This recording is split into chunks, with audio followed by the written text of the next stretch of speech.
Ang tagal na kasi ng panahon eh. Nakikita namin, 2017, 40 pesos lang ang gasolina. 50 hanggang 60 na ngayon. Hindi naman tumaas ang fare. Nagtataka ngayon, bakit walang booking? Ba't naghahabal? Ang tatalino natin sa gobyerno eh. Mas matatalino yung nasa kalsada. Thank you, Your Honor, for inviting us here. Ako po si Ginoong Patrick Climaco, Secretary General ng Consumer at Mamamayan-PH.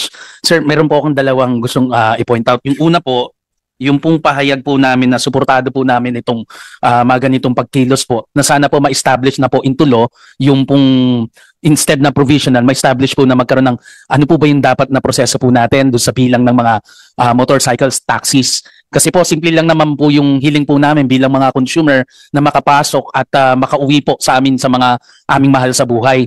Although mas mataas po ito kaysa doon sa pagsakay po ng jeep, pagsakay po ng bus, mas mataas po ng konting pamasahe. Pero ang importante po dito, mas mabibigyan po ito ng maginhawang paglalakbay po sa aming mga consumer. Yun lamang po. Kasi, Senator, may isa pa akong concern. Since naandito naman yung big three na motorcycle taxis.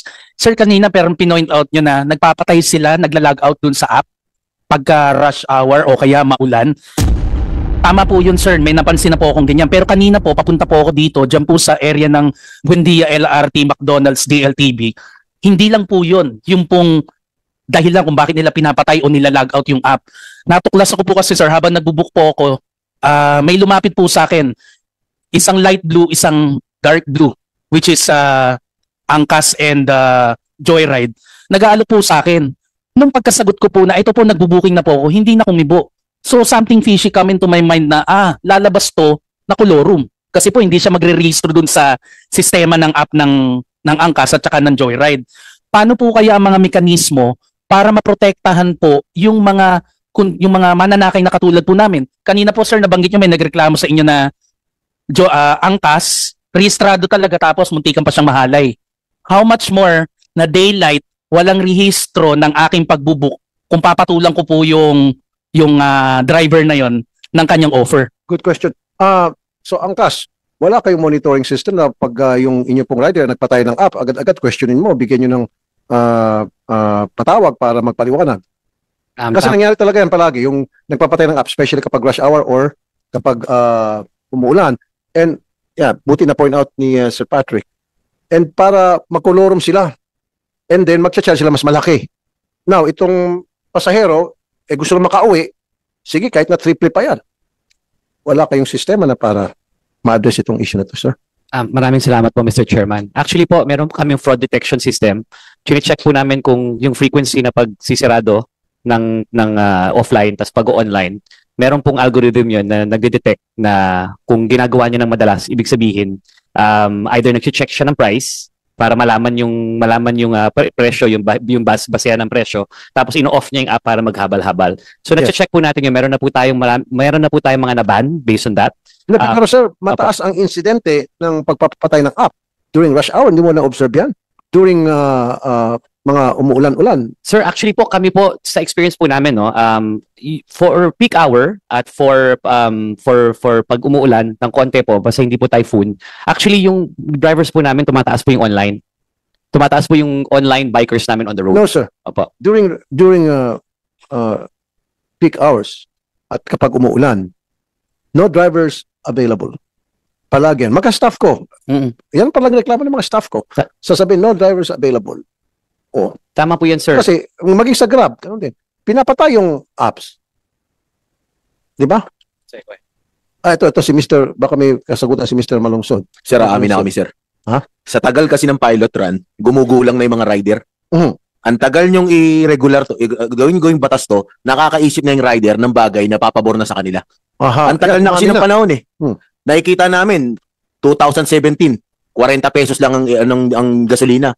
50 hanggang 60 na ngayon. Hindi naman tumaas ang fare. Ngayon, ang mindset ng rider, magulang kayo Mga malalaki na yung kumpanya, di pa kami kikita sa inyo ng libo.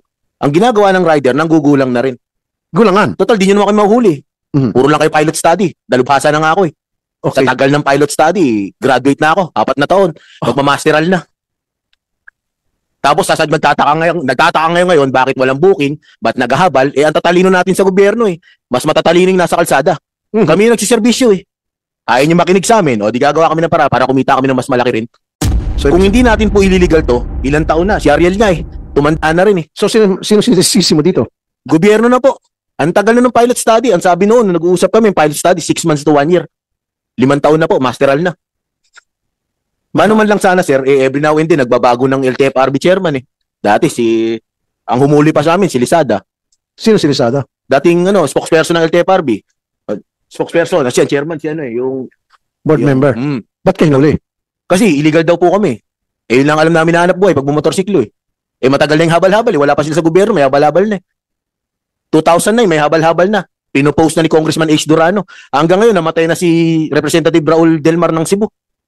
Andiyan pa rin yung panukala na yun. Nananatili yung pilot run Hindi ko malaman kung patalino tayo o pamangmang Attorney Guadis, pakisagot lang. Or you want to answer that? Mr. Chair? Sasagutan mo po si Chair Guadis, but ang tawag po dito na nagugustuhan ko yung sinasabi ni Mr. Maglunsod because basically yung po yung reality on the ground. Syempre po, it's connected sa amin, sa gobyerno, sa ating mga big players, and with due respect even sa ating pong proseso sa paggagawa ng batas, siguro it's a wake-up call in such strong statement po, no? But we appreciate that. So, Chair Guadis, please. Mr. Chair, when I came in, the pilot study is still on process. We submitted the final report. Both houses, a committee on transportation for both high Senate and the lower house. When was it submitted? We submitted the report to your office, I think, about 3 or 4 months ago then, under the chairmanship of Senator Grace Po. The committee report for we will submit now if You will submit it to us? yes, of course, Mr. Chair. To me, to my We office, have an because I'm the new available chairman? copy. Yes, Mr. Chair. Okay. The version for the lower house was submitted. In fact, the lower house had already passed the bill on its third and final reading, and then inaangat na po sa Senate for the Okay. disposition of the Senate. So ang bola ho ngayon nito is in the Senate, Mr. Chair, and Okay. if you haven't received one, I can give you one today. I have Okay. a soft copy which I can furnish you. Mr. Maglunso, thank you so very much for raising that issue.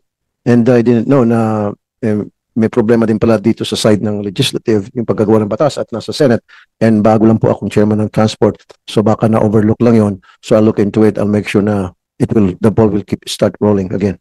Paliwanag ko lang, sir, kasi dati pumasa na yun sa Congress. 17 Congress, pasado sa Congress. Hindi pumasa sa Senado. 18 Congress, pasado daw sa Senado. Hindi pumasa sa Congress. 19 Congress, pumasa sa Congress. Sa Senado po ngayon, hindi na naman. Kasi sir, Kada mag-election po, lagi kami nagagamit mga rider. Lagi kami tutulungan pag tuwing election. Pagtapos ng election, di na kami natutulungan. Iwan na naman po kami sa ere.